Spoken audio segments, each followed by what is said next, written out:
Tang San menanggung konsumsi kekuatan mental yang parah dan terus mempertahankan domain baik dan buruk. Meskipun keadaan keberuntungan sebelumnya muncul kembali, atmosfer dari Yang Keyin bertabrakan satu sama lain, dan situasi terhuyung-huyung muncul lagi, dan rotasi diperkuat, mendorong mereka untuk semakin sering terhuyung-huyung. Ekspresi Tang San sedikit berubah, dan ekspresi bahagia berangsur-angsur muncul di wajahnya. Ada semakin banyak tanda rusak pada merek Kaisar Perak Biru, tetapi jumlah tabrakan antara aura ekstrim Yang dan Yin yang berputar di sekitarnya semakin jarang. Fragmen merek Kaisar Perak Biru itu ditarik dan langsung berubah menjadi bubuk, membuat aura Yang Keyin ini menjadi semakin stabil, seperti pusaran di bidang baik dan buruk, itu juga mulai berangsur-angsur berubah menjadi pusaran dan berputar terus. Naik, membentuk merek baru dan unik. Aura Yang dan Yin di tubuh Tang San, yang awalnya bertentangan di mana-mana, ditarik oleh pusaran ini dan secara bertahap bergabung ke dalamnya, seperti halnya Yin dan Yang Qi dalam energi Suantian. Keadaan tubuh Tang San akhirnya stabil. Domain baik dan buruk ini sangat bagus, tidak hanya dapat digunakan dalam pertempuran, tetapi juga memiliki manfaat dalam kultivasi. Dengan itu, hampir tidak perlu khawatir menjadi gila, Tang San sangat terkesan. Meskipun dia masih tidak yakin tingkat apa yang dapat dicapai oleh merek Kaisar Perak Biru setelah mengintegrasikan Yin dan Yang Qi, tetapi saat ini, tampaknya hal ini sangat mendominasi. Aku khawatir itu tidak akan lemah. Untuk aplikasi tertentu, kamu harus menunggu sampai kamu benar-benar pulih sebelum mencoba lagi. Setelah ledakan ini barusan, baik kekuatan jiwa dan kekuatan mentalnya banyak dikonsumsi.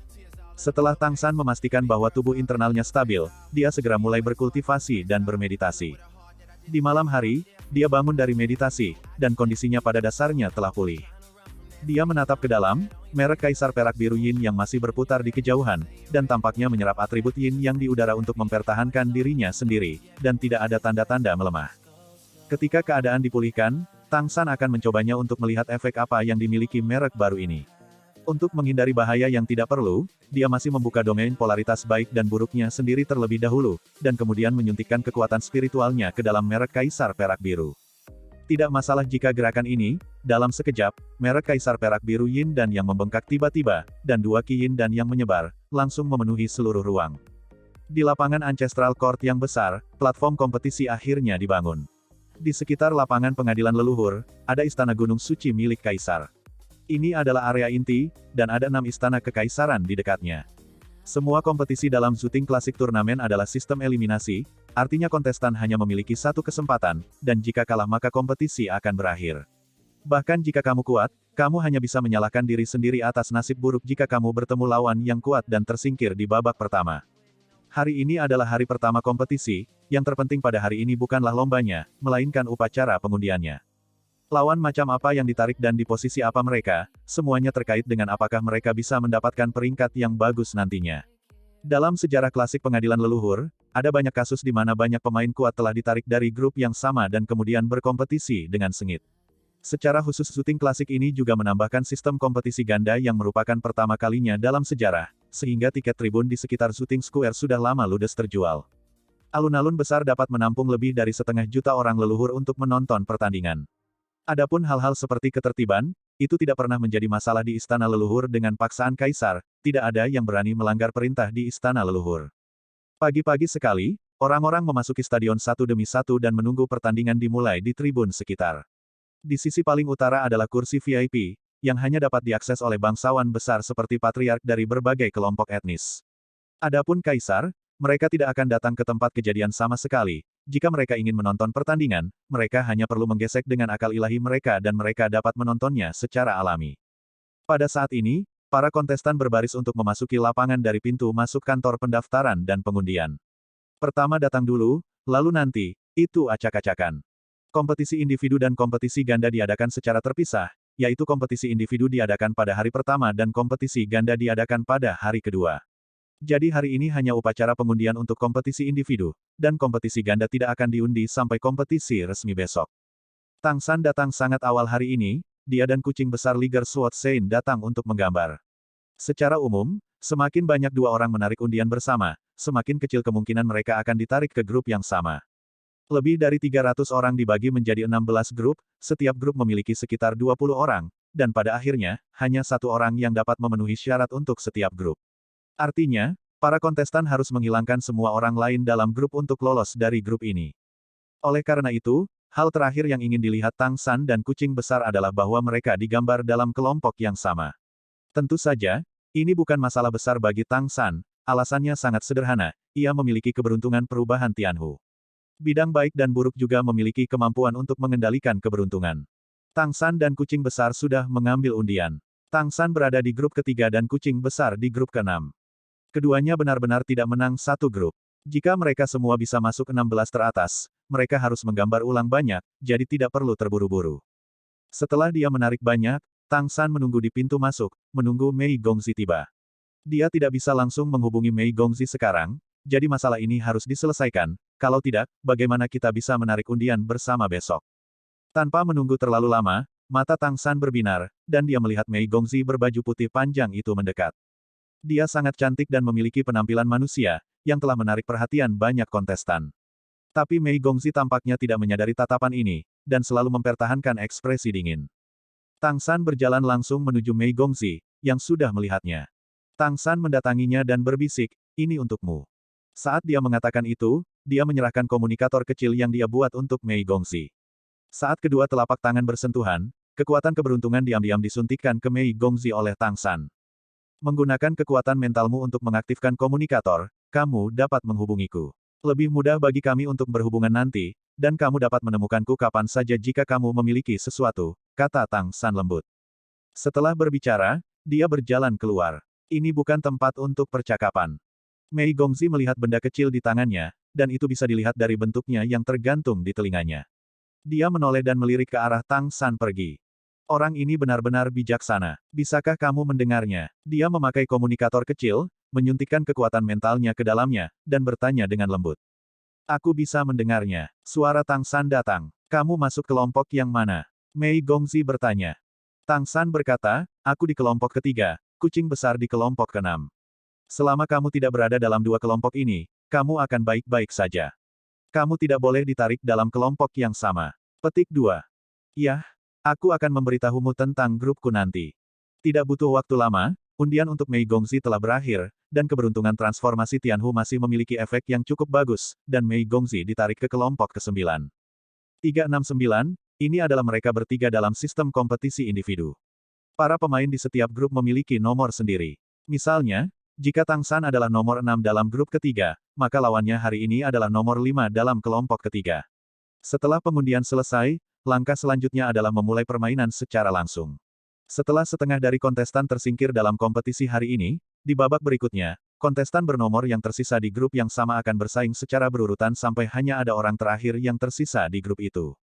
Pukulan komurni semacam ini tidak diragukan lagi yang paling kejam, tetapi juga memiliki keuntungan bahwa tidak ada taktik untuk dibicarakan, itu adalah mengalahkan lawan.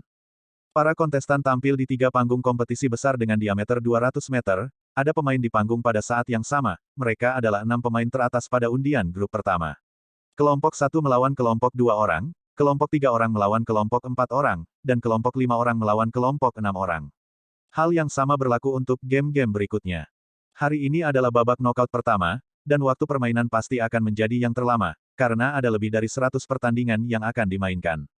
Kapan permainannya selesai? 3 meja kompetisi dimainkan pada saat yang sama, ketika kompetisi di mana tabel kompetisi selesai, pasangan pemain berikutnya akan naik ke atas panggung, dan tidak ada jeda di antaranya.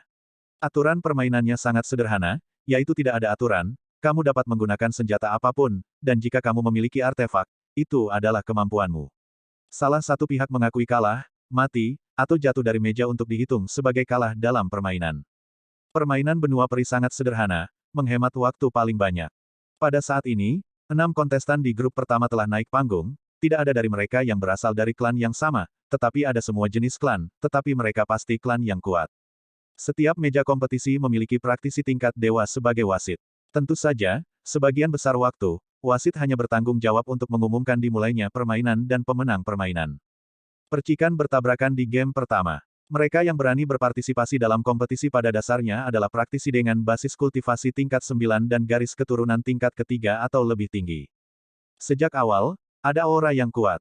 Untuk sesaat, aura darah pada 3 tahap kompetisi tampak naik ke langit. Setiap kontestan tahu bahwa ini adalah waktu terbaik untuk menunjukkan diri mereka, dan apakah mereka bisa mendapatkan lebih banyak sumber daya untuk mencapai tingkat dewa dalam waktu dekat tergantung pada kinerja mereka kali ini. Selama dia bisa lolos di grup, dia pasti akan menjadi bakat yang dibudidayakan oleh semua etnis. Jika bisa lebih jauh, itu akan lebih menakjubkan. 3 besar terakhir, yaitu kebanggaan langit.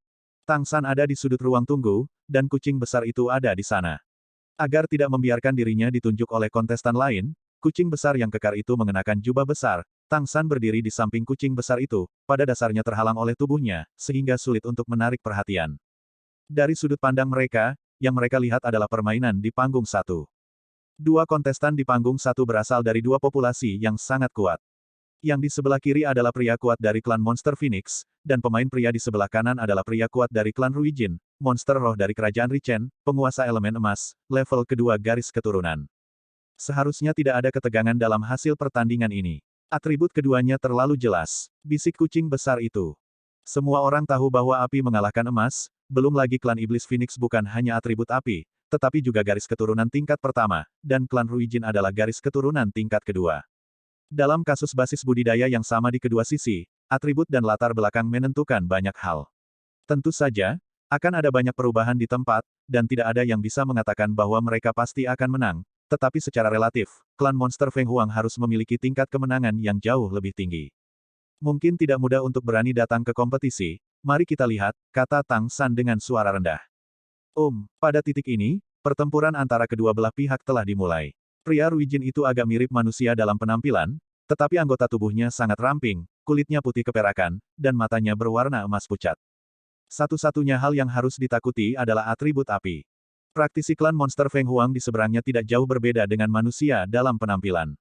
Pada saat ini, sepasang sayap merah besar yang berapi-api menyebar dari belakang pria klan Monster Phoenix, mengepakkan sayap dan melayang ke atas. Api yang menyala-nyala naik, dan ini adalah yang paling mengesankan di antara 3 tahap kompetisi. Praktisi klan Monster Phoenix ini seharusnya tidak memiliki banyak pengalaman bertarung, tetapi kultivasinya tidak rendah. Kata kucing besar itu dengan cemberut. Seberapa kaya pengalaman pertempuran kucing besar, dapat dilihat dari penerbangan jelas pihak lain bahwa pihak lain tidak memiliki banyak pengalaman tempur. Pertunjukan seperti itu tidak diragukan lagi untuk penonton, tetapi apakah itu benar-benar perlu? Dibandingkan dengan praktisi klan Monster Phoenix ini, kontestan klan Ruijin jauh lebih rendah, dengan lengan terentang di kedua sisi tubuhnya, dan kemudian dengan cepat bergegas menuju lawannya, tanpa sedikit pun napas keluar selama seluruh proses. Sayap di belakang klan Monster Phoenix yang kuat berkibar pada saat yang sama, mendorong tubuhnya ke belakang, dan pada saat yang sama, kobaran api yang luar biasa bergegas menuju kontestan balap Ruijin. Kontestan Ruijin tidak menghindar, lengan mereka terlipat di atas kepala mereka, dan lengan mereka berubah bentuk, berubah menjadi pisau panjang. Kecepatan kontestan Ruijin pecah dalam sekejap, bergegas melawan api. Praktisi klan Monster Phoenix sepertinya merasakan sesuatu juga, mengepakkan sayapnya lagi, dan tiba-tiba terbang tinggi.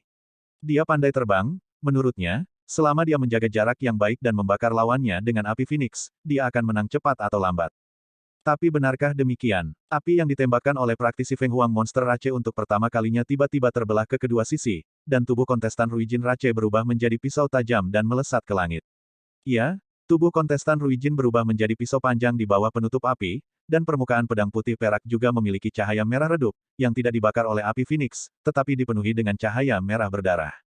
Pisau neraka, kucing besar berseru. Dibandingkan dengan Tang San, pengalaman bertarungnya di dunia ini sebenarnya lebih banyak, dan dia bisa melihat sekilas kemampuan kontestan ras Ruijin saat ini.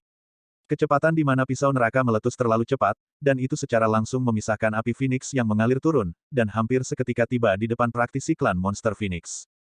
Pada saat ini, ahli klan Monster Phoenix juga menyadari bahwa itu tidak baik, dia dapat berpartisipasi dalam kompetisi, dan dia secara alami adalah pemimpin di antara klan Monster Phoenix.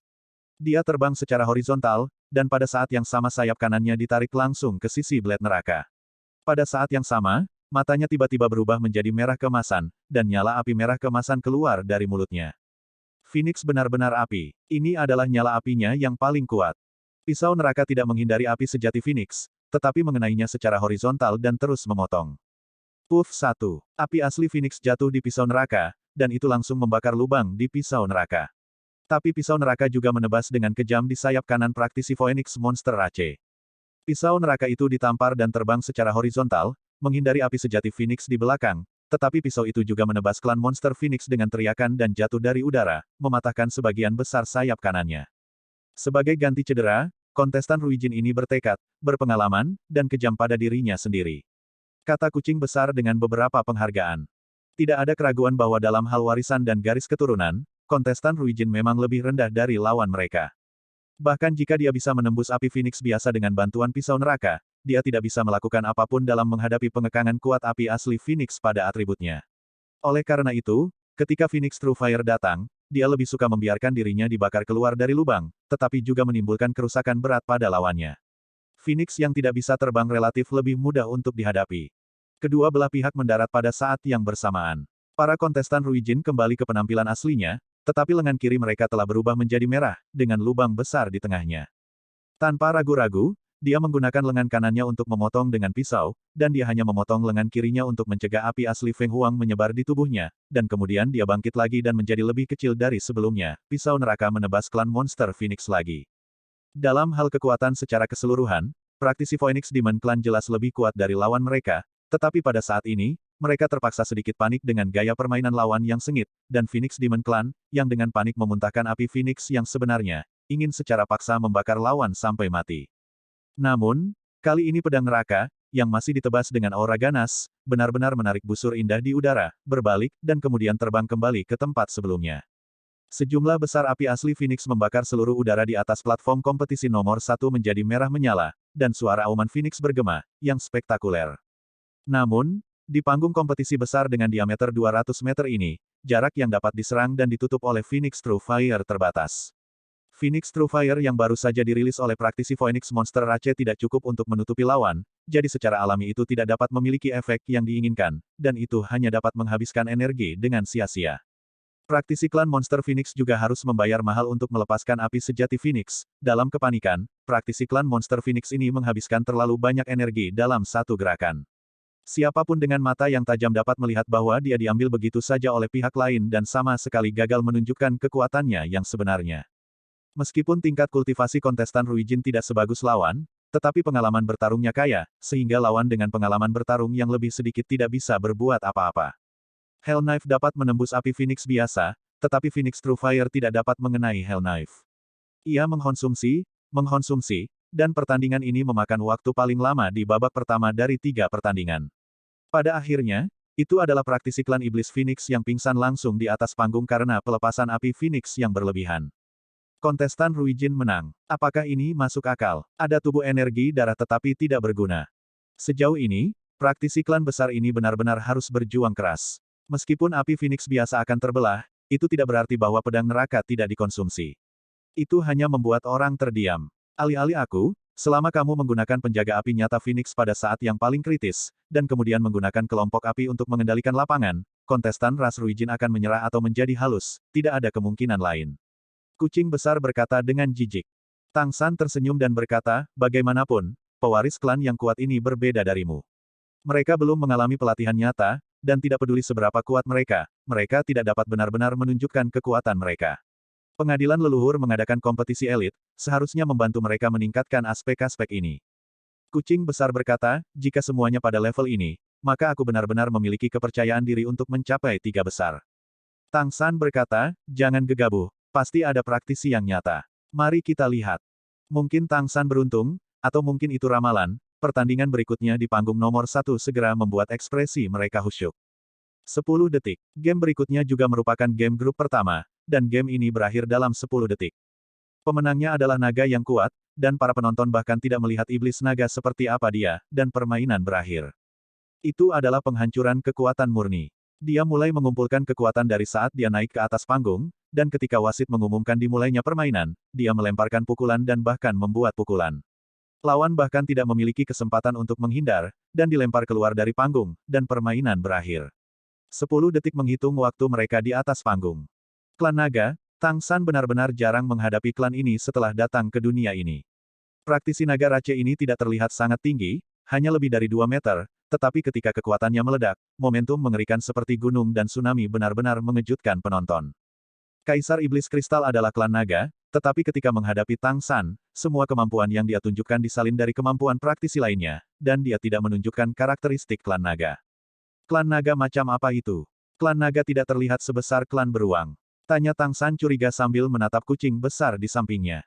Kucing besar itu berkata, klan naga adalah kelompok yang relatif istimewa, begitu pula klan Phoenix. Sebelum mereka berkultivasi ke tingkat dewa, mereka pada dasarnya dalam bentuk manusia. Kemungkinan keduanya dipromosikan ke tingkat dewa sangat tinggi. Begitu mereka menerobos dan keluar, maka ini benar-benar berbeda.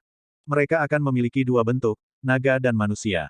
Praktisi naga barusan harus menjadi garis kekuatan utama. Ada banyak cabang keluarga naga, masing-masing tidak banyak, dan naga memiliki banyak cabang. Atribut yang berbeda juga akan kawin, sehingga sulit untuk menentukan atribut apa yang dilahirkan oleh keturunannya dan apakah mereka bermutasi. Kecuali jika itu adalah praktisi naga yang relatif terkenal, tidak mudah untuk benar-benar menilai atribut keluarga naga. Setelah mendengarkan kata-kata kucing besar, Tang San akhirnya memiliki pemahaman yang lebih intuitif tentang klan naga. Permainan berlanjut. Di antara permainan yang mereka lihat, yang paling mengejutkan adalah yang dimainkan oleh pemain naga sebelumnya. Pembunuhan satu tembakan benar-benar menarik perhatian. Pada 3 tahap kompetisi, kecepatan menentukan hasil setiap pertandingan cepat atau lambat, dan sebagian besar relatif cepat.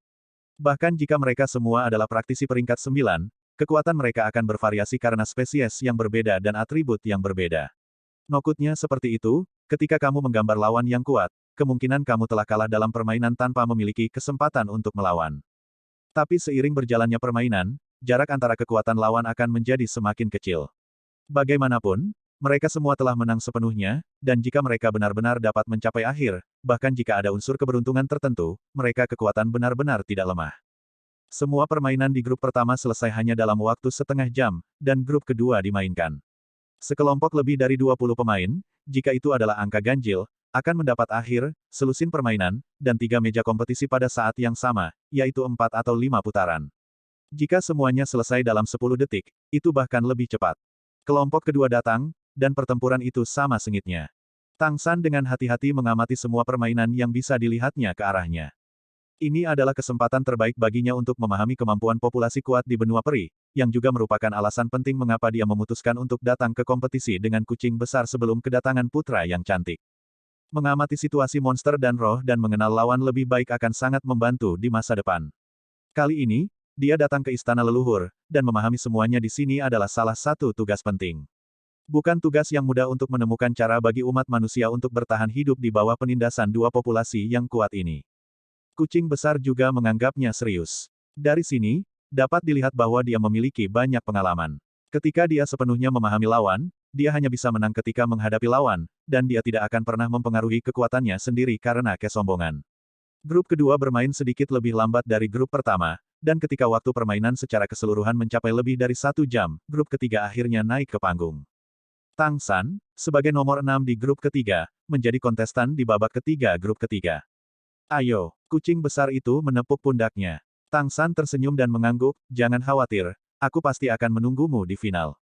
Dengan mengatakan itu, dia berjalan ke area kompetisi, siap untuk masuk.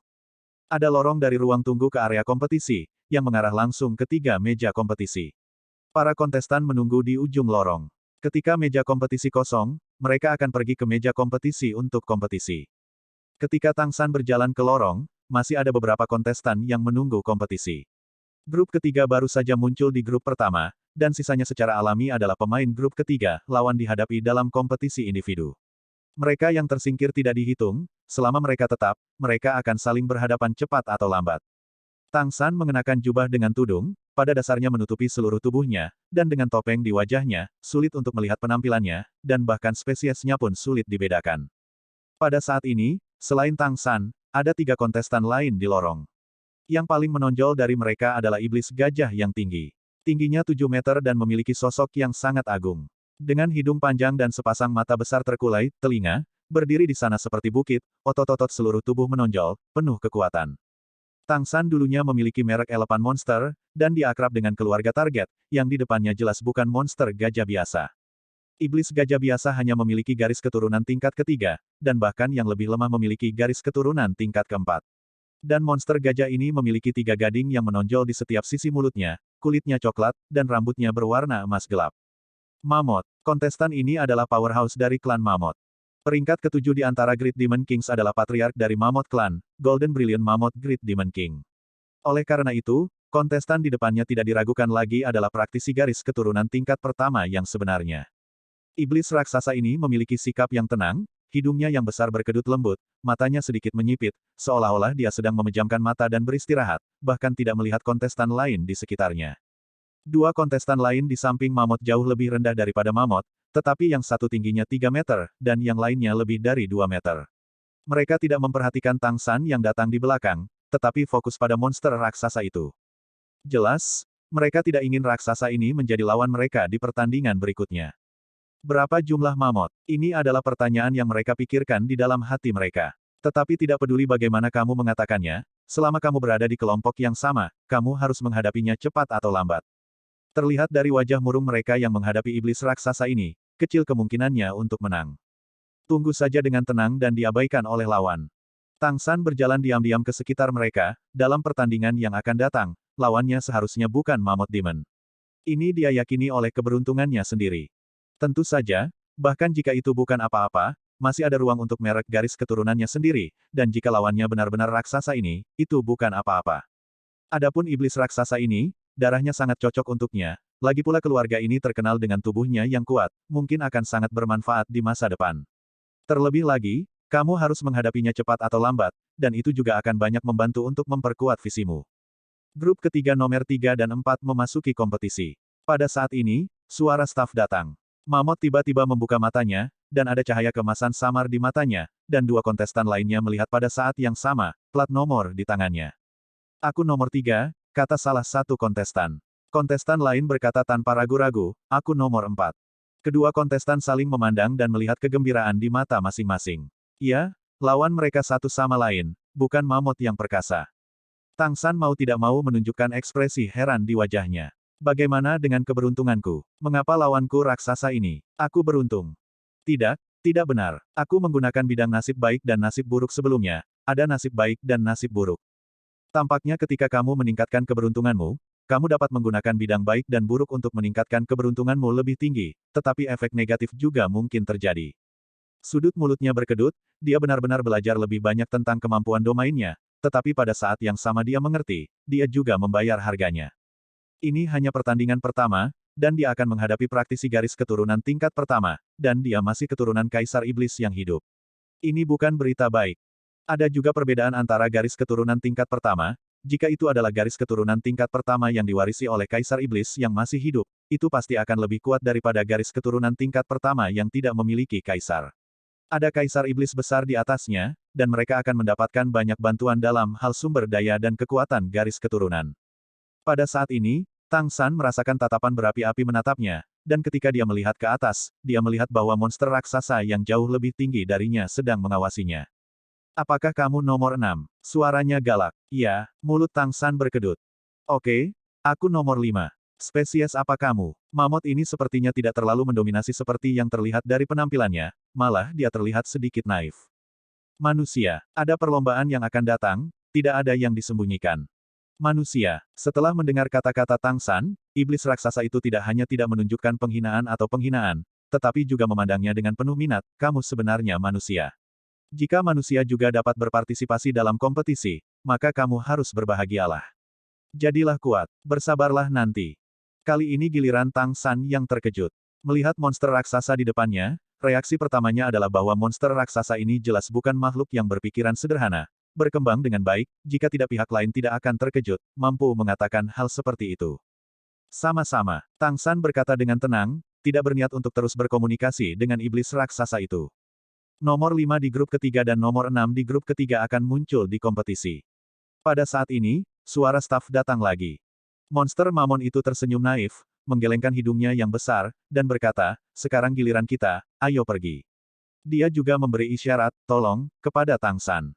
Tang San mengangguk padanya, tidak sopan, dan berjalan ke arena terlebih dahulu. Di bawah bimbingan staf, mereka langsung menuju tahap kompetisi nomor 3. Karena melawan kedua belah pihak, posisi mereka di atas panggung berbeda, mereka berada di atas panggung dari kedua sisi, artinya di awal pertempuran, jarak antara kedua belah pihak adalah 200 meter. Kedua belah pihak naik ke atas panggung, Tang San masih mengenakan tudung, sehingga penonton tidak bisa membedakan ras apa dia dari penampilannya. Ketika raksasa di sisi lain naik ke panggung, itu berbeda, dan ratusan ribu penonton bersorak. Apalagi sorakan dari suku gajah seperti tsunami. Mammoth Demon, juga dikenal sebagai Golden Mammoth, adalah satu-satunya keluarga emas di antara semua kaisar. Kaisar Iblis Mamut Emas Brilian memiliki gelar nomor 1 dalam pertahanan. Kekuatan keluarga ini bisa dibayangkan. Dibandingkan dengan Mamut Emas, sosok Tang San terlalu kurus. Pada saat ini, Mei Gongzi berada di ruang tunggu lain. Dia mengingat proses lulus ujian di Tanah Warisan belum lama ini. Ketika dia mendengar, kelompok ketiga nomor 6, dia mengangkat kepalanya tanpa sadar dan hanya melihat konfrontasi kedua sisi. Di ruang tunggu di mana dia berada, dia hanya bisa melihat stasiun kompetisi nomor 3. Praktisi klan monster Mamon. Apakah Ashura akan bertarung melawan lawan seperti ini? Ini terlalu sial. Pada hari pertama kompetisi, bahkan tidak ada tuan rumah yang memperkenalkan pemain dari kedua belah pihak. The Ancestral Court Classic semudah itu. Dari sudut pandang Zuting, lawan yang tersingkir tidak memiliki apa-apa untuk diperkenalkan. Bagi penonton, ini adalah cara paling intuitif untuk mengenal para kontestan ini secara langsung melalui penampilan permainan. Ketika raksasa ini muncul di atas panggung, di hati banyak penonton, ia langsung menjadi kandidat populer untuk grup ketiga. Ini adalah praktisi mutlak. Zuting membuka pasar untuk kompetisi, tetapi pasar yang dibuka pada hari pertama terutama terkait dengan waktu permainan, dan ini adalah waktu permainan secara keseluruhan, dengan periode 10 menit, dari 4 jam menjadi 8 jam. Taruhan mendapatkan 10 kali lebih banyak. Dengan perhitungan seperti itu, wajar jika istana leluhur menghasilkan banyak uang, tetapi masih banyak orang yang mau berpartisipasi dalam kuis, bahkan banyak bangsawan. Menebak waktunya jelas sangat adil, karena tidak ada yang bisa membeli semua kontestan pada saat yang bersamaan. Untuk jenis taruhan yang adil ini, orang-orang yang berpartisipasi dalam taruhan adalah favorit. Tang San mengangkat tudung dan melepas jubahnya, memperlihatkan pakaian yang rapi, masih mengenakan topeng, menatap monster raksasa di seberangnya. Pada jarak 200 meter, orang biasa bahkan tidak dapat melihat lawan dengan jelas, tetapi Tang San dapat dengan jelas melihat bahwa iblis mamut ini selalu memiliki senyum naif di wajahnya. Tampaknya merasa bahwa Tang San sedang menatapnya, iblis mamut itu menunjukkan sedikit sanjungan di wajahnya, dan mengangguk ke Tang San. Kemudian, Tang San melihat senjata monster mamut raksasa ini. Mamut memiliki gelang besar di setiap pergelangan tangan, yang terlihat seperti pelindung pergelangan tangan. Kedua gelang itu melintas pada saat yang sama, dan dua palu berat muncul di tangan mamut. Apa itu palu berat? Kepala palu berdiameter 1 meter, dan gagang palu panjangnya 4 meter, setebal paha manusia. Panjang totalnya adalah 5 meter, dan ada 2 pegangan. Ini adalah palu mutlak. Bahkan dengan sepengetahuan Tang San, ketika dia melihat sepasang palu berat ini, wajahnya berkedut tanpa sadar. Orang ini agak galak. Mulai. Wasit langsung mengumumkan dimulainya pertarungan. Mata iblis mamut itu menyala, dan ekspresi menyanjung di wajahnya menghilang seketika, melangkah maju, bergegas menuju arah Tang San. Boom, boom. Setiap langkah monster mamut itu mendarat, seluruh panggung kompetisi tampak bergetar, yang lebih menakutkan adalah aura Suan He juga meningkat dengan liar, kulitnya langsung berubah menjadi emas gelap, dan bahkan ada lebih banyak cahaya di matanya. Palu godam, yang awalnya tampak hitam, telah berubah menjadi emas pada saat ini, seolah-olah ditutupi dengan cangkang emas. Tang San juga bergerak, tetapi bukannya menghadap lawan, dia berbalik dan berlari ke samping. Tubuh yang ringan itu cepat, dan memperlebar jarak antara dia dan lawannya. Namun, jangan melihat ukuran mamut yang sangat besar, dan kecepatannya tidak lambat sama sekali. Ketika dia berlari, itu seperti panah, dia sedikit dibelokkan, masih bergegas menuju Tang San. Jarak antara kedua belah pihak dengan cepat menyempit. Manusia? Apakah itu benar-benar manusia? Di kursi penonton VIP, seorang bangsawan besar bertanya kepada para bangsawan di sampingnya. Ya, itu benar-benar terlihat seperti manusia, tapi aku tidak bisa membedakan klan mana yang merupakan pengikut. Manusia dapat berpartisipasi dalam kompetisi, apakah ada kesalahan? Pergi dan cari tahu bagaimana dia mendaftar. Apa? Tanda Sein Pedang dan Kaisar Iblis Agung. Itu menarik. Sepertinya manusia ini sangat tidak biasa dikenali oleh pedang suci. Dia seharusnya pandai menggunakan pedang, tapi aku belum pernah melihatnya. Kecepatan iblis mamut cepat, tetapi Tang San tidak lambat, dia berlari cepat di pinggiran panggung kompetisi. Pihak lain berusaha untuk menutup jarak, dan dia segera berbalik dan berlari, sehingga mamut harus mengubah arah sebelum mengejarnya lagi. Ketika Tang San mulai berlari ke arah yang berbeda, sudah ada ejekan di tribun. Iblis mamut juga sedikit tidak berdaya, kecepatan Tang San sangat cepat, dan panggungnya agak besar, itu benar-benar tidak mudah untuk mengejar pemain yang tampaknya tipe kecepatan di atas panggung. Apa? Raungan rendah datang dari mulut mamut, dan segera, palu berat di tangannya sudah diayunkan. Tepat ketika semua orang di antara hadirin mengira bahwa palu beratnya akan menghantam Tang San, kedua palu berat yang berayun itu menabrak satu sama lain. Suara memekakkan telinga langsung menyebar ke seluruh Ancestral Courtyard Square. Mereka yang memiliki tingkat kultivasi lebih rendah di panggung penonton merasa pusing di bawah gelombang suara besar ini, menunjukkan kengerian gelombang suara ini. Tang San, yang berada di arena, merasa lebih jelas. Gelombang suara besar, dengan gelombang kejut yang kuat, datang ke daerahnya hampir seketika, tak terhindarkan. Otak menjadi kosong dalam sekejap, ada dengungan di telinga, dan kaki tidak bisa menahan keterkejutan, dan tubuh yang berlari tiba-tiba menjadi agak sulit untuk diseimbangkan. Dia belum menjadi dewa. Bahkan jika dia pulih ke tingkat dewa, dia masih tidak tahu kemampuan seperti apa yang akan ditampilkan lawannya.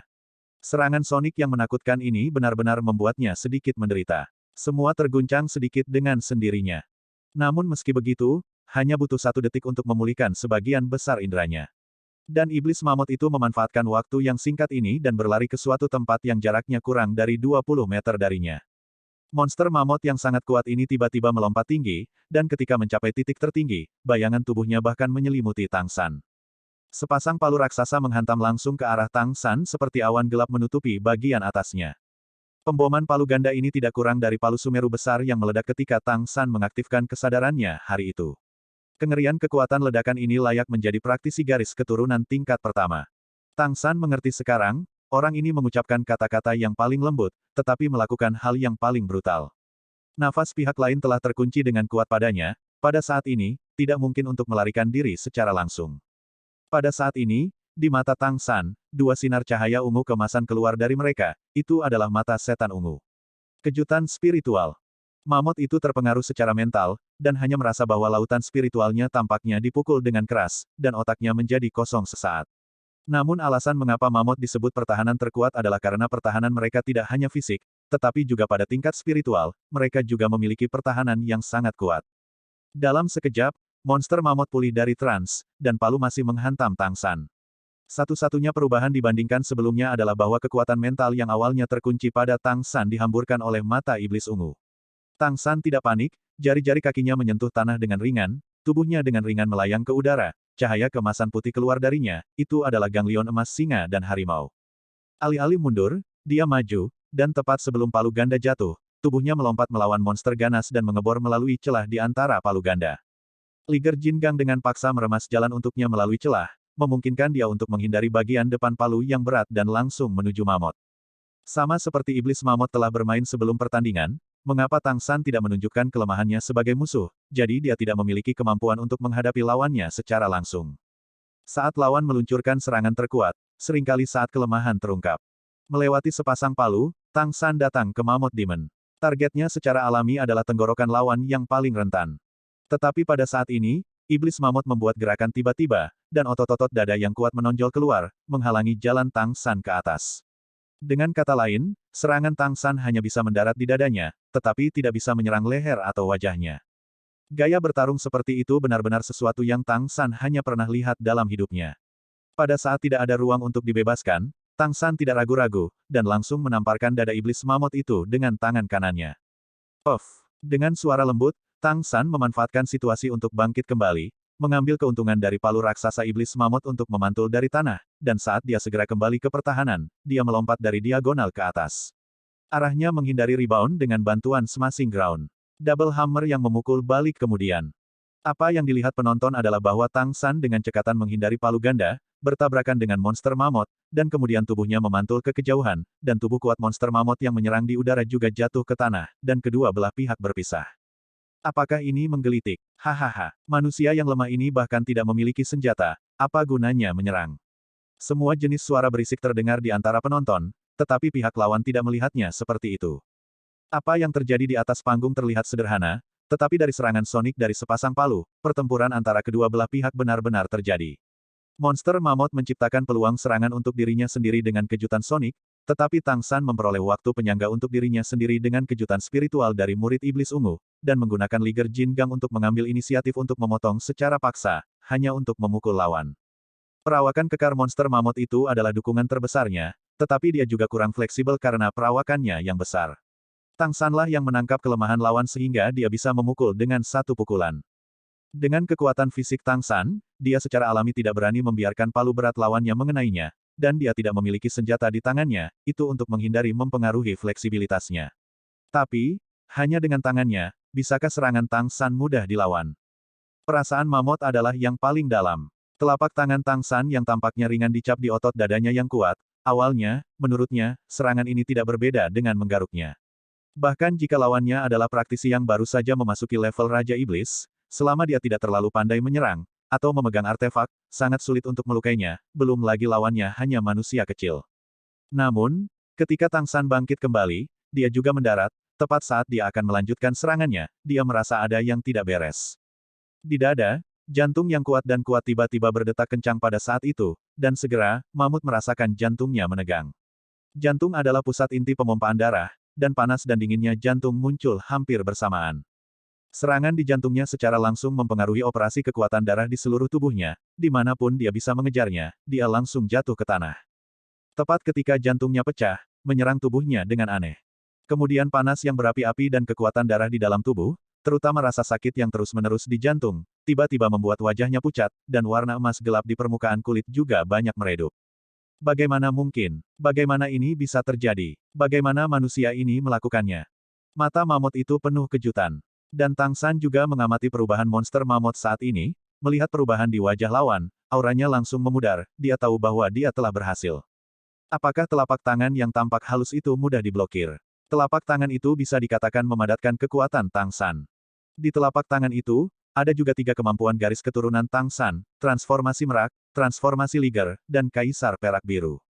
Efek dari transformasi liger adalah bahwa liger Jin Gang langsung melahapnya, menelan bagian dari kekuatan pertahanan super dari otot-otot yang kuat di dada mamut, dan Suantian Gong juga melahap sebagian dari kekuatan garis keturunan, sehingga melemahkan kekuatan pertahanan dadanya.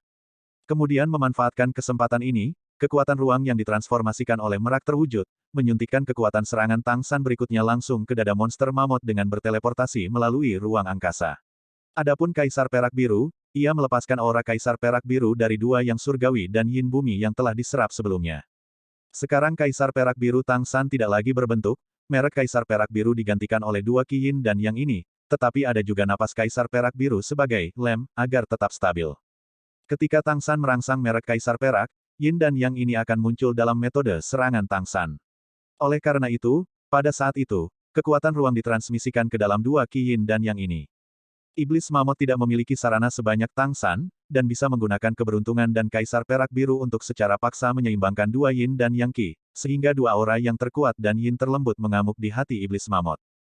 Meskipun kedua napas ini tidak terlalu kuat, itu adalah atribut utama dalam diri mereka sendiri. Jika digunakan di tempat lain, dengan pertahanan yang kuat, mamut masih dapat membawanya, tetapi jika digunakan di jantung, efek ini secara alami akan terpengaruh besar. Oleh karena itu, telapak tangan Tang San yang tampaknya halus harus lebih akurat, telapak tangan merak, liger, yin yang.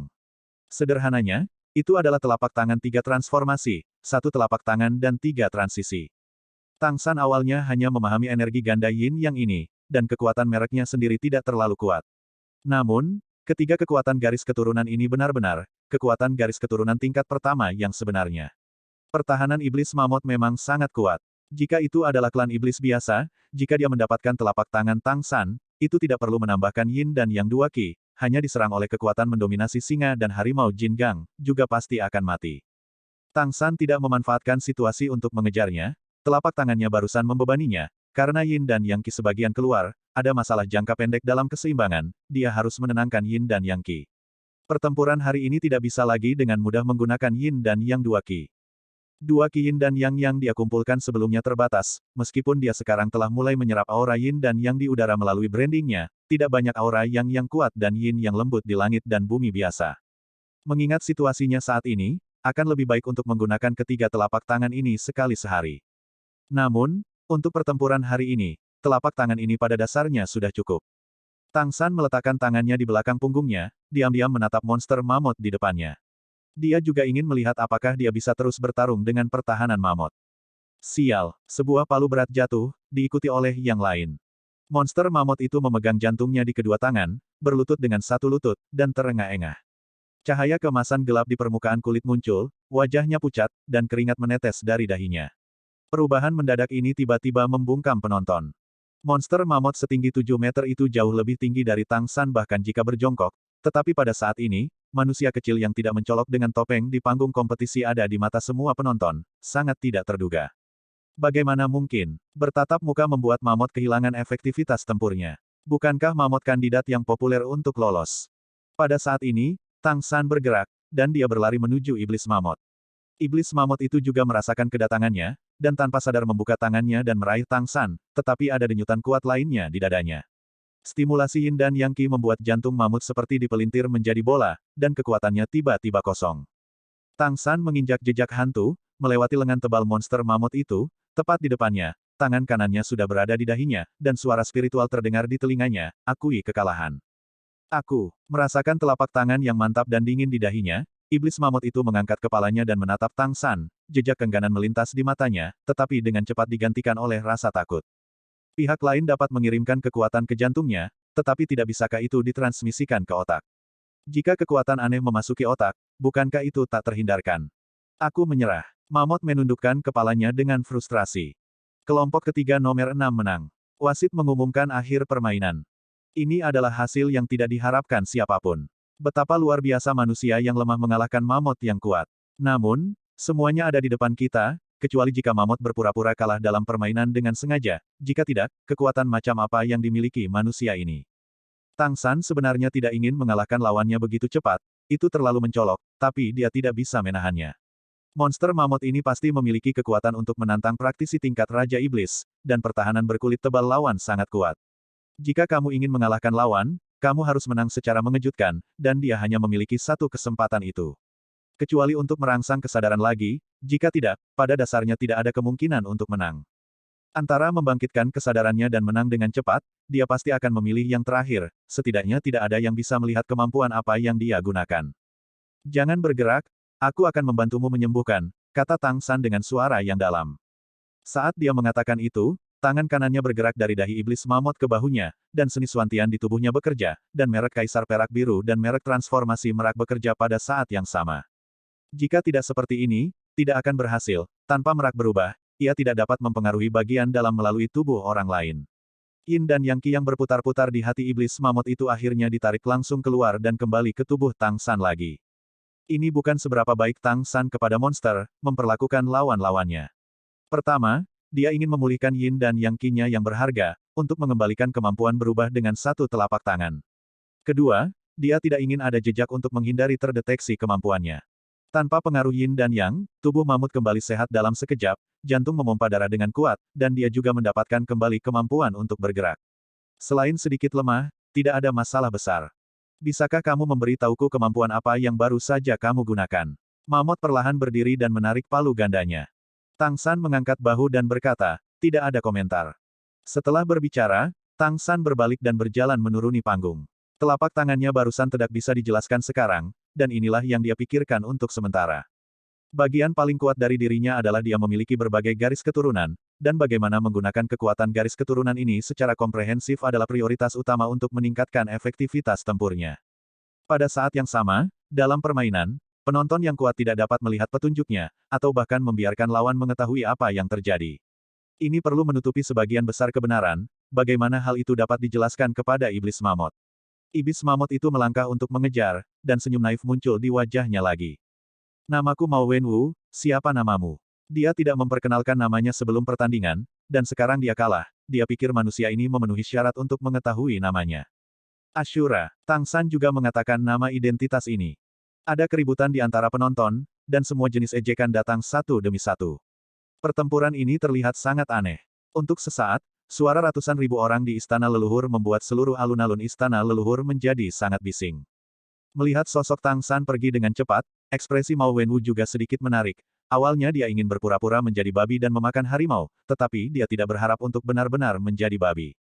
Meskipun sebelum kompetisi ini dimulai, dia tidak merasa bahwa dia pasti bisa mendapatkan beberapa tempat teratas, tetapi menurutnya, tidak sulit untuk lolos dari grup. Tanpa diduga, dia ternyata adalah seorang yang pulang. Kuncinya adalah kehilangannya benar-benar tidak bisa dijelaskan. Setelah Yin dan Yang di tubuhnya menghilang, dia segera kembali ke keadaan normal, yang tidak berbeda dengan diserang. Jadi, pertarungan tadi benar-benar seperti pertandingan palsu. Bagaimana dia akan menjelaskan ketika dia kembali? Apakah dia akan dipukuli sampai mati oleh kakek? Sudah berakhir. Tang San tidak peduli apa yang dipikirkan Mao Wenwu, setelah turun dari panggung, dia dengan cepat kembali ke ruang tunggu semula untuk menunggu dengan tenang. Karena dia berada di ruang tunggu, dia hanya bisa melihat permainan di panggung satu, Jadi meskipun ada banyak ejekan, orang-orang di sini tidak tahu situasi di panggung 3, dan mereka tidak tahu bahwa Tang San telah menang tahap pertama, lawan yang tangguh. Bagaimana? Kucing besar itu menyapa Tang San dan bertanya dengan suara rendah. Tang San menyeret kucing besar itu ke sudut ruang tunggu yang tidak mencolok, dan kemudian berbisik, aku menang. Lawan macam apa? Dia masih mengenang proses serangan telapak tangan itu. Ini adalah pertama kalinya dia mencoba menggabungkan beberapa kemampuan garis keturunan, tetapi dia tidak menyangka efeknya akan begitu bagus. Namun, jika tidak ada yin dan yang qi sementara, hanya mengandalkan transformasi liger dan transformasi merak, mungkin akan sulit untuk menembus pertahanan lawan. Budidaya wol mamut emas hampir sama meskipun belum mencapai puncak urutan ke-9, dan ada banyak pengalaman tempur dan metode bertarung. Ini juga bisa dianggap sebagai kemenangan kejutan. Ejekan di tribun dengan cepat menghilang, karena permainan masih berlangsung, dan kontestan di belakang sudah bermain, sehingga perhatian penonton secara alami bergeser. Tang San jatuh ke dalam pikirannya. Masalah yang tiba-tiba muncul setelah menggunakan alam kutub yang baik dan buruk sebelumnya, dan bagaimana mengintegrasikan berbagai garis keturunan dengan lebih baik untuk menampilkan kemampuannya, ini semua yang ingin dia selesaikan, dan itu juga merupakan arah kultivasi yang penting di masa depan. Sulit baginya untuk naik ke tingkat dewa. Sebelum mencapai tingkat dewa, jika dia ingin benar-benar bertarung melawan praktisi tingkat dewa, dia perlu menemukan cara lain dan menggunakan cara khusus untuk memberi dirinya kekuatan ledakan yang kuat. Setelah menonton pertandingan antara kucing besar dan Mei Gongxi hari ini, dia berencana untuk pergi ke Gunung Suci Tianyang dan Gunung Suci di Yin lagi. Jauh lebih cepat untuk memadatkan Yin dan Yang di dua tempat suci ini daripada berkultivasi sendiri. Jika kamu dapat meningkatkan Yin dan Yang Qi ke tingkat tertentu, kekuatan merek Kaisar Perak Birumu akan sangat meningkat. Melihatnya sekarang, Yin dan Yang dapat ditambahkan ke kemampuan apapun, yang setara dengan kemampuan tambahan, tetapi bahkan jika itu hanya tambahan, sebagai energi yang kuat dari Yang ke Yin, bahkan mamut emas tidak dapat menahannya. Yin Yang dua Qi memusatkan energi inti dari dua kaisar tingkat atas, dan dapat mendamaikan mereka melalui bidang baik dan buruk. Jika digunakan dengan baik, kemungkinan akan menjadi kartu truf yang kuat yang tidak kalah dengan bidang baik dan buruk. Jangan terburu-buru, luangkan waktumu. Dalam proses budidaya Yin dan Yang, dia tidak dapat ditemukan oleh dua kaisar surgawi teratas, jadi dia hanya bisa meningkatkan langkah demi langkah, sedikit demi sedikit. Pertandingan berjalan cepat, dan situasi persaingan ketat jarang terjadi di babak pertama. Karena itu adalah babak sistem gugur, setiap kontestan menganggap pertandingan itu sebagai pertandingan terakhirnya, jadi mereka sangat serius, dan pertarungan segera berakhir. Giliranku untuk bermain. Suara kucing besar itu membuyarkan lamunan Tang San. Ayo, Tang San mengepalkan tinjunya dan melambai padanya. Aku akan melakukannya. Kucing besar itu menarik napas dalam-dalam, matanya langsung menjadi cerah, dan dia melangkah keluar. Dibandingkan dengan Tang San, pengalaman kucing besar terlalu banyak. Sejak kelahirannya, dia telah diberitahu oleh klannya bahwa mereka adalah klan terkutuk. Dia adalah yang terkuat di antara rekan-rekannya dan telah menunjukkan bakat luar biasa di usia yang sangat muda. Namun, liger dikeluarkan, dan sumber daya di klan sangat terbatas. Meskipun para tetua merawatnya dengan baik, masih sulit baginya untuk diberi makan. Seiring bertambahnya usia, kekuatannya juga meningkat dari hari ke hari, dan secara bertahap, dia mulai merasakan masalah garis keturunannya. Setiap kali ada konflik dalam darah, dia akan merasakan sakit yang tak tertahankan. Para tetua menabung uang untuk membeli harta surga dan bumi untuk mengisi kembali vitalitasnya, sehingga dia bisa menahan rasa sakit yang disebabkan oleh konflik garis keturunan dan bertahan. Meski begitu, kekuatannya masih berkembang pesat. Kemudian, secara kebetulan, pemuda itu mengetahui bahwa Kolosseum dapat menghasilkan uang, jadi dia memutuskan untuk pergi. Dari perspektif Kolosseum, dia adalah liger yang langka, dengan banyak tipu muslihat. Tentu saja, dia tidak ragu-ragu untuk membiarkannya berpartisipasi, dan dia diberi tawaran yang bagus. Dengan kekuatannya yang kuat, dia secara bertahap membuat nama untuk dirinya sendiri di Kolosseum. Ketika dia membunuh lawan untuk pertama kalinya, hatinya sebenarnya ketakutan, tetapi berpikir bahwa masih ada begitu banyak orang di klan yang menunggu untuk menggunakan uang untuk melanjutkan hidup mereka, dia membuat hatinya mengeras. Aku tidak tahu berapa kali aku lahir dan mati, aku tidak tahu berapa banyak bekas luka yang aku tinggalkan di tubuhku. Kekuatannya meningkat dari hari ke hari, dan dia meningkat dari hari ke hari, secara bertahap, dia menjadi eksistensi yang tak terkalahkan di Kerry City Colosseum. Untuk menghasilkan lebih banyak uang, kucing besar itu tidak segan-segan membantu para bangsawan itu melawan korek api palsu, hanya agar dia bisa menggunakan uang itu untuk membeli lebih banyak harta, guna membantu lebih banyak anggota klan melanjutkan hidup mereka. Namun, konflik garis keturunan pada kekasih kecilnya sangat serius, sampai-sampai tidak dapat ditekan dengan bantuan harta surga dan bumi. Pada saat itu, hatinya benar-benar putus asa, dan di bawah keputusasaan, dia penuh dengan niat buruk. Dia membenci segala sesuatu di dunia ini, dan dia benci dikutuk oleh Tuhan, yang begitu sulit. Sampai dia bertemu Tang San yang mengubah hidupnya, mengubah nasib seluruh kelompok mereka, dan menyelamatkan kekasihnya untuknya. Ketika Tang San menyelesaikan semua kekhawatirannya untuknya dan membiarkan garis keturunannya sepenuhnya menyatu, dia sudah memikirkannya, bahkan jika dia akan menjadi budak atau pelayan di masa depan, dia akan membayar dermawan hebat ini dengan baik. Tapi bukannya memperbudaknya, Tang San memperlakukannya sebagai teman, dan memberinya kesempatan untuk memimpin klan Liger untuk bangkit. Pada saat ini, hatinya tidak lagi bermusuhan, tetapi penuh dengan semangat juang. Dia tidak lagi berjuang untuk bertahan hidup, tetapi untuk Liger dan kehormatannya sendiri. Dia tidak lagi perlu bertarung dengan para bangsawan itu, tetapi hanya perlu membiarkan semangat juangnya meletus sepenuhnya untuk mengalahkan semua lawan yang berdiri di depannya. Big Chat ditugaskan ke platform kompetisi nomor 1. Ketika dia melangkah ke platform kompetisi, setiap langkah yang dia ambil sangat tegas dan kuat. Dalam proses naik ke atas panggung, ia berinisiatif melepas tudung di kepalanya dan melemparkannya ke sudut, memperlihatkan rambut putih dan hitamnya. Perawakan yang kuat dan penampilan berwajah singa semuanya menunjukkan bahwa dia adalah spesies yang istimewa. Dia mengangkat dadanya, dan dia ingin menunjukkan kepada semua penonton apakah Liger mereka adalah spesies terkutuk atau keberadaan yang benar-benar kuat. Klan Liger, melihatnya selangkah demi selangkah ke atas panggung, para bangsawan dari singa dan harimau mau tidak mau menunjukkan keterkejutan di kursi VIP. Kapan Liger juga akan berpartisipasi dalam pengadilan klasik ancestral? Bagaimana dia bisa datang? Apakah dia seorang bangsawan? Memalukan. Ekspresi marah muncul di mata klan harimau yang kuat. Orang-orang terkutuk ini juga memenuhi syarat untuk memasuki istana leluhur. Ini akan membawa kutukan ke klan harimau kita. Dua praktisi yang hadir semuanya menunjukkan kemarahan.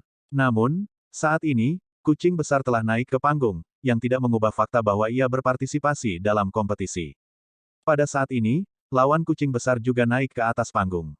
Itu adalah pria kuat dengan tinggi sekitar 2 meter, rambut emas di sekujur tubuhnya, dan sepasang lengan ramping. Dia memegang tongkat perak panjang di tangannya, yang bersama dengan rambut emas di tubuhnya membentuk kecemerlangan yang menyilaukan. Golden Silk Demon AP, garis keturunan teratas dari klan Iblis Kera, semacam garis keturunan tingkat kedua. Kera Sutra Emas adalah salah satu kombinasi paling sempurna antara kecepatan dan kekuatan, ia memiliki bakat unik dan kekuatan spiritual yang kuat. Iblis Kera Sutra Emas ini memiliki pupil vertikal di dahinya, dan teknik pupilnya memiliki kekuatan serangan mental yang kuat. Iblis Kera Sutra Emas selalu menjadi kelas penguasa di klan Iblis Kera. Satu-satunya yang disayangkan adalah bahwa tidak pernah ada praktisi di tingkat Raja Iblis Besar, jadi selalu merupakan garis keturunan tingkat kedua. Kucing besar itu menatap lawannya dengan wajah dingin, dan sebuah epi muncul di tangannya.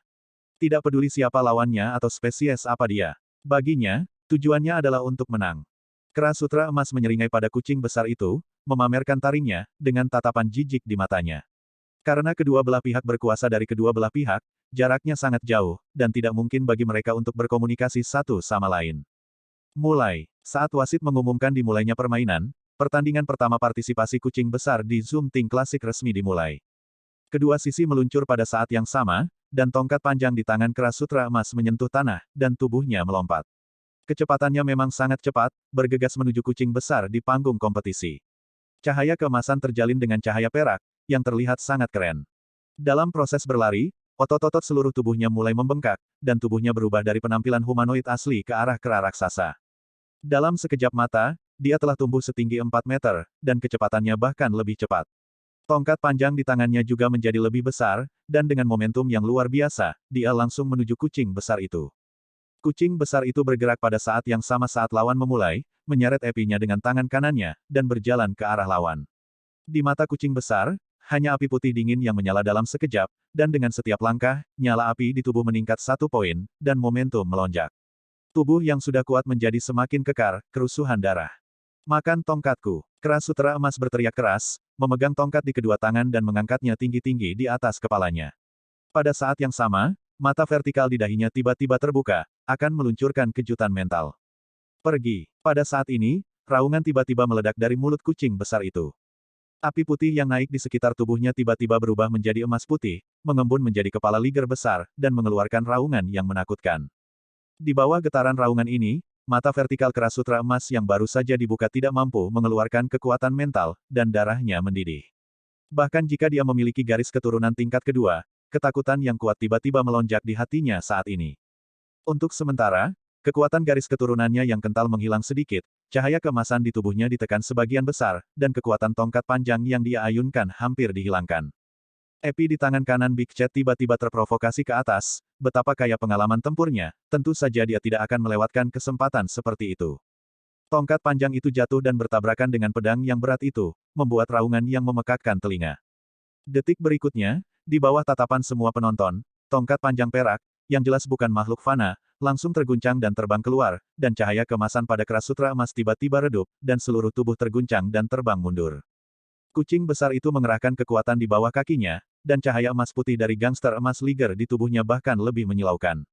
Pada saat tabrakan, dia telah menelan sebagian dari kekuatan lawan, sepenuhnya mengubahnya menjadi kekuatannya sendiri, dan menebas pedang berat di tangannya. Cahaya pedang emas putih melintas di udara. Pada saat ini, waktu seolah berhenti, dan kera ajaib berkabel emas yang terlempar tiba-tiba berhenti di udara. Dengan bang, tubuh emasnya tiba-tiba meledak. Ada keributan di tribun. Ini adalah kontestan mati yang pertama sejauh ini dalam kompetisi hari ini. Bagaimanapun, ini adalah turnamen elit pengadilan leluhur.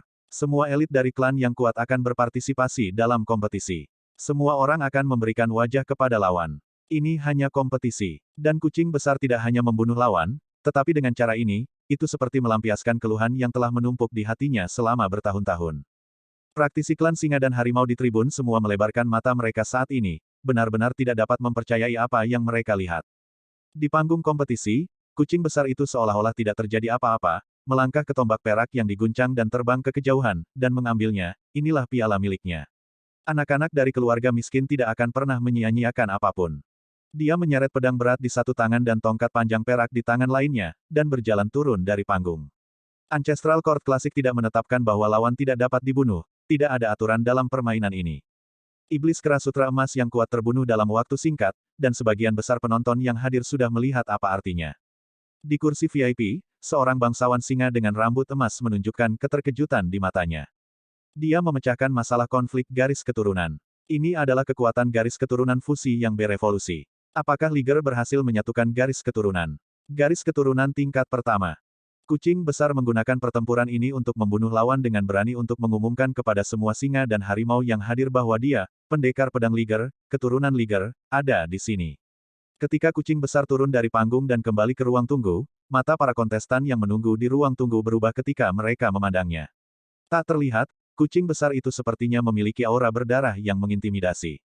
Ketika kucing besar turun dari panggung dan kembali ke ruang tunggu, mata para kontestan yang menunggu di ruang tunggu berubah ketika mereka memandangnya. Tak terlihat, kucing besar itu sepertinya memiliki aura berdarah yang mengintimidasi. Tang San menyaksikan seluruh pertempuran di matanya, yang harus diakui adalah bahwa dari sudut pandang singa dan harimau, kucing besar itu lebih kuat darinya. Tidak peduli dalam hal kekuatan atau penggunaan karakteristiknya, kucing besar telah sepenuhnya menguasai kekuatan darah, dan memang seorang pejuang alami. Selain itu, pengalaman pertempuran yang dibawa oleh pertarungan hidup dan mati yang tak terhitung jumlahnya yang dialami kucing besar bahkan lebih jelas dalam pertempuran barusan, dan iblis keras sutra emas tidak diizinkan untuk menampilkan kemampuan terbaiknya. Auman Liger itu hanya menunggu kera emas, ketika kera emas melakukan serangan mental, kucing besar secara paksa menghentikannya, yang memiliki efek penekanan yang sangat baik pada kera emas. Selain itu, Liger sendiri memiliki garis keturunan alami untuk menekan monster serigala, dan ketika Auman keluar, hasil permainan sudah hancur. Membunuh lawan adalah kebiasaan, tetapi juga untuk menghalangi pesaing lainnya. Kucing besar datang ke Tang San dan menyerahkan tongkat perak panjang kepadanya, ini tongkat yang sangat bagus. Tang San juga tidak sopan kepada kucing besar itu, dan langsung memasukkan tongkat panjang perak ke dalam cincin penyimpanannya. Pasangan mereka akhirnya diperhatikan oleh kontestan lain di sekitar. Untuk sementara waktu, sering ada tatapan. Ayo pergi sekarang, atau menunggu permainan temanmu berakhir. Tanya kucing besar. Tang San berkata, kamu bisa kembali dulu, aku akan menunggunya pergi setelah permainan selesai. Aku akan menemanimu. Kucing besar itu mengangguk. Pada saat ini, dia masih sedikit bersemangat. Ini adalah istana leluhur. Inti dari benua peri, dalam permainan yang sangat penting bagi seluruh benua peri, dia mengalahkan lawan dan membunuh lawan dengan ganas. Untuk pertama kalinya, dia menunjukkan geng emas Liger dan harimau untuk semua pemain. Di depan klan monster dan klan roh, bagaimana suasana hatinya bisa tenang ketika dia membenarkan nama kelompoknya sendiri. Apalagi ini baru permulaan, di game selanjutnya, apapun lawan yang dia hadapi, dia akan menggunakan kekuatan dan kemauan bertarungnya untuk membuktikan bahwa Liger bukanlah spesies terkutuk. Permainannya seru, dan ada banyak pemain kuat. Namun, dapat dilihat dari permainan yang telah berakhir bahwa jika pesaing garis keturunan tingkat kedua bertemu dengan pesaing garis keturunan tingkat pertama, mereka pada dasarnya pasti akan kalah. Ini adalah hasil dari kesenjangan garis keturunan. Hanya dalam sedikit kompetisi di mana atribut populasi dibatasi, dan kontestan garis keturunan tingkat kedua memiliki kekuatan dan efektivitas tempur yang sangat kuat, kontestan garis keturunan tingkat kedua memiliki kemungkinan untuk menang. Secara relatif, garis keturunan tingkat pertama dalam kompetisi menyumbang sekitar 40%, dan sebagian besar sisanya adalah garis keturunan tingkat kedua. Setelah KO ronde pertama hari ini, jumlah kontestan garis keturunan tingkat kedua yang tersisa pasti akan turun tajam. Setelah 1 atau 2 ronde lagi, aku khawatir tidak akan ada kontestan dengan garis keturunan tingkat kedua untuk tetap berada di lapangan. Tang San sebenarnya sedikit gugup sekarang. Secara logis, Mei Gongzi seharusnya baru saja dipromosikan ke peringkat ke-9, bukan praktisi puncak peringkat ke-9.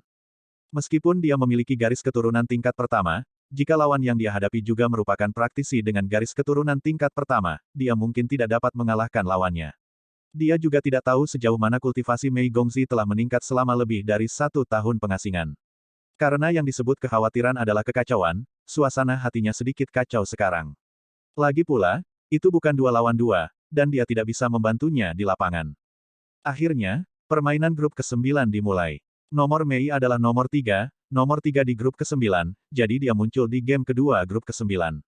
Lapangan bermain Mei Gongzi adalah platform kedua. Tang San dengan cepat meninggalkan ruang tunggunya dan pergi ke ruang tunggu lain di mana dia bisa melihat area bermain kedua, siap untuk menonton pertandingan Mei Gongzi.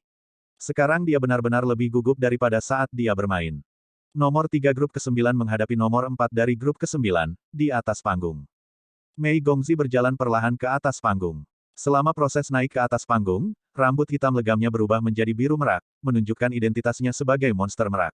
Inilah yang secara khusus dikatakan oleh Raja Iblis Merak kepadanya untuk menutupi identitas manusianya sebanyak mungkin dalam kompetisi. Lagi pula, dari luar, perbedaan antara klan Iblis Merak dan manusia hanyalah warna rambutnya. Dengan bertambahnya usia, penampilan Mei Gongzi juga sedikit berubah. Dengan latar belakang rambut biru merak yang panjang, kulitnya bahkan lebih putih, dan wajahnya yang cantik selalu terlihat dingin, tetapi dia memiliki temperamen yang berdebu. Jumlah kontestan wanita relatif sedikit, belum lagi dengan adanya penampilan yang luar biasa. Penampilan monster dan roh yang kuat hampir menyerupai manusia, sehingga estetikanya mirip dengan manusia. Banyak penonton yang tertarik dengan penampilan tak tertandingi dari putri cantik itu. Di bawah panggung, Tang San menarik napas dalam-dalam, menenangkan kegugupannya, dan pada saat yang sama diam-diam bersiap untuk datang menyelamatkan kapan saja. Bagaimana jika Mei Gongzi bertemu dengan lawan yang mematikan seperti kucing besar? Bagaimana mungkin Mei Gongzi, yang pandai dalam atribut garis keturunan kemampuan luar angkasa, bisa dipukul dengan mudah? Dalam hal kemampuan penghindaran, klan monster merak pasti berada di antara yang terbaik di antara semua klan monster. Pada saat ini, lawan Mei Gongzi juga telah muncul, di medan di mana wanita sangat langka, lawan Mei Gongzi juga seorang wanita. Sosoknya sangat anggun, dia terlihat sedikit lebih tinggi dari putri yang cantik, dan karakteristik wanitanya sangat jelas. Dia memiliki rambut panjang bergelombang emas yang tersebar di belakang kepalanya, dan sepasang mata merah keemasan yang sedikit menggoda. Dia memiliki wajah cantik dan senyuman di wajahnya. Klan Iblis Rubah Emas. Garis keturunan emas dari garis keturunan Iblis Rubah. Meskipun bukan garis keturunan tingkat pertama seperti keluarga Tianhu, itu juga pemimpin garis keturunan tingkat kedua. Melihat bahwa lawan Mei Gongzi adalah garis keturunan tingkat kedua, Tang San menghela nafas lega. Meskipun Mei Gongzi baru saja memasuki peringkat ke-9, seharusnya tidak menjadi masalah untuk menghadapi lawan dengan garis keturunan peringkat kedua. Permainan dimulai. Wasit mengumumkan. Saat berikutnya, kontestan wanita dari klan Iblis Rubah Emas mengguncang tubuhnya dan berubah menjadi 2 sosok, dan tampaknya kedua sosok itu persis sama, sehingga sulit untuk membedakan yang benar dari yang salah. Teknik cloning. Ini tidak diragukan lagi semacam ilusi. Tang San dengan cepat mengingat apa yang dia pelajari di akademi tentang kemampuan bawaan ras monster rubah emas. Klan Iblis Rubah Emas adalah yang paling langka di garis keturunan Iblis Rubah, dan juga merupakan keluarga emas. Jumlah mereka sekecil klan Tianhu, jadi mereka jarang muncul. Bagian yang paling kuat dari garis keturunan ini adalah bahwa mereka memiliki 3 kelompok bakat utama dari klan Rubah, yaitu kecepatan, ilusi dan pesona. Kecuali klan Tianhu yang mengendalikan nasib mereka, mereka adalah yang terkuat di antara klan Rubah. Sebagian besar klan Rubah tidak pandai bertarung, tetapi klan Tianhu adalah pengecualian. Mereka adalah pembunuh yang sangat baik. Dalam situasi satu lawan satu, terutama di lingkungan yang kompleks, mereka memiliki kemampuan bertarung yang kuat. Segera setelah kontestan wanita dari Golden Fox Demon Rache muncul, dia menampilkan klon avatar, yang merupakan kemampuan tingkat tinggi dalam avatar, setidaknya gadis-gadis bernama merah itu belum memiliki kemampuan ini. Kedua sosok itu berubah menjadi 4 lagi, dan keempat sosok emas itu terbang menuju Mei Gongzi pada saat yang sama, seperti 4 lampu emas. Mei Gongzi mengangkat tangan kanannya, bulu merak mulai diam-diam, dan kemudian dia menutup matanya. Iya, dia hanya menutup matanya seolah dia tidak peduli untuk melihat lawannya. Keempat sosok emas mendekat dengan cepat, dan ketika mereka berjarak kurang dari 20 meter dari Mei Gongzi, mereka tiba-tiba berakselerasi dan menyeberang. Pada saat inilah Mei Gongzi bergerak, dia berputar di tempat, sepasang sayap merak terbentang di belakang punggungnya, seperti menari dengan anggun. Lingkaran pola cahaya perak menyebar di sekitar tubuhnya, dan di dahinya, mahkota merak emas yang pernah dilihat Tang San juga muncul. Mahkota emas menyilaukan, menunjukkan identitasnya yang mulia. Lingkaran pola cahaya perak menyebar, dan di mana pola cahaya lewat, ruang tampaknya saling terkait satu sama lain, tidak lagi utuh, tetapi dibagi menjadi beberapa bagian. Untuk sementara, segala sesuatu di sekitar tubuhnya menjadi aneh. Mei Gongzi memotong ruang di sekitar tubuhnya, dan hanya sudut tempatnya yang tetap utuh. 4 sosok emas yang hendak bergegas ke sisinya tiba-tiba berhenti bergerak, merasakan bahaya pecahnya ruang dan tidak berani masuk lebih dalam. Tetapi pada saat ini, pola cahaya perak melingkar tidak berhenti, dan terbang secara terhuyung-huyung, menyelubungi 4 sosok emas. Garis perak yang tampaknya ramping memiliki kemampuan yang kuat untuk membagi ruang, dan kontestan wanita dari klan monster rubah emas tidak berani bertarung dengan sembrono dan buru-buru mundur. Detik berikutnya, kontestan wanita dari klan monster rubah emas merasakan perubahan di ruang di belakangnya, dan tiba-tiba berbalik untuk melihat bahwa, di beberapa titik, di belakangnya, ada juga lingkaran pola cahaya perak yang muncul, menghalanginya mundur. Lingkaran pola cahaya perak menyelimuti ruang besar di sekitarnya saat ini, secara bertahap mendekat, membuat sosoknya yang berubah menjadi dilema. Klan iblis rubah emas pandai dalam kecepatan, ilusi, dan pesona. Tapi keberuntungannya benar-benar buruk. Lawan yang dia hadapi hari ini adalah seorang wanita, dan pesonanya sangat berkurang. Apalagi, ketika ruangnya rusak, tidak ada pihak yang bisa melihat penampilan satu sama lain. Bagaimana cara menggunakan pesonanya? Dengan kekuatan fisiknya sangat tidak mungkin untuk menahan serangan pemisahan ruang, kecepatan dan ilusi berada di bawah blokade ruang skala besar, dan tidak ada cara untuk menggunakannya, jadi. Aku mengaku kalah. Dia tidak ingin mati, dan ketika dia melihat bahwa dia tidak bisa bertarung, dia langsung berteriak. Lingkaran pola cahaya perak diam-diam tertutup, dan akhirnya menyatu menjadi bulu merak. Mei Gongzi muncul 5 meter di belakangnya. Bulu-bulu merak sedikit bergetar, dan ruang di sekitarnya tiba-tiba beriak dengan lapisan lingkaran cahaya yang terdistorsi. Dengan kilatan cahaya perak, Mei Gongzi menghilang tanpa jejak. Belum lagi para penonton yang menyaksikan pertarungan, bahkan Tang San yang awalnya khawatir pun tercengang. Dalam pertempuran ini, apa yang Tang San rasakan adalah bahwa Mei Gongzi benar-benar terintegrasi ke dalam ruang. Di bawah kendalinya, seluruh ruang seperti blok bangunan yang patuh, memungkinkannya untuk mengatur dan menggabungkan sesuka hati. Kesenjangan antara setiap ruang kecil adalah metode serangan terbaiknya. Dibandingkan dengan dia, lawannya seperti bawah tanah dan langit. Apakah Mei Gongzi menjadi begitu kuat? Apakah dia menjadi begitu kuat setelah mundur selama lebih dari setahun? Mei Gongzi diam-diam muncul di ruang tunggu asli, dan mengirim pesan ke Tang San melalui komunikator, Asura, permainan sudah selesai, aku akan pergi dulu. Oke, Tang San menjawab. Dia juga berencana untuk meminta Mei Gongzi berlari untuk menghadapi pertarungan dua pemain, tetapi menilai dari kekuatan yang ditunjukkan Mei Gong hari ini, sepertinya itu tidak perlu. Mei Gongzi berjalan keluar di bawah tatapan orang lain yang agak aneh di zona tunggu, pikirannya kembali ke saat dia diuji oleh garis keturunan keluarga hari itu. Di gua gelap, Raja Iblis Merak memanggilnya kembali sebelumnya, karena dia mendapat kabar bahwa Istana Leluhur akan mengadakan kompetisi elit. Raja Iblis Merak berharap bahwa dia dapat berpartisipasi dalam kompetisi ini setelah lulus ujian warisan keluarga, sehingga dapat muncul. Bagaimanapun, dia memiliki darah manusia, dan jika dia ingin mewarisi posisi patriark dari klan monster merak, dia masih membutuhkan persetujuan dari istana leluhurnya, dan kekuatannya selalu menjadi faktor terpenting baginya untuk diakui. Karena itu, tes warisannya datang lebih cepat dari jadwal. Gua yang gelap tidak dapat melihat 5 jari, tetapi Mei Gongzi tidak terburu-buru untuk menjelajah, meskipun dia masih muda, dia sangat tenang. Ibunya mengajarinya sejak dia masih kecil bahwa apapun situasinya, dia harus selalu tetap tenang, karena hanya dalam keadaan tenangmu dapat menghadapi semua krisis dengan lebih baik. Karena dia tidak bisa melihatnya, dia hanya menutup matanya dan fokus pada fluktuasi di ruang sekitarnya. Ujian pewarisan keluarga dari klan monster merak pasti tidak bisa dipisahkan dari luar angkasa. Pada saat yang sama, dia juga diam-diam mengikatkan batu keberuntungan yang diberikan oleh Ashura di tangannya. Batu keberuntungan dapat meningkatkan keberuntungannya, inilah yang dikatakan Ashura padanya. Sambil memegang batu itu, wajah bertopeng itu muncul di benaknya. Mengapa dia menolak untuk membiarkanku melihat wajah aslinya? Apa yang dia tutupi?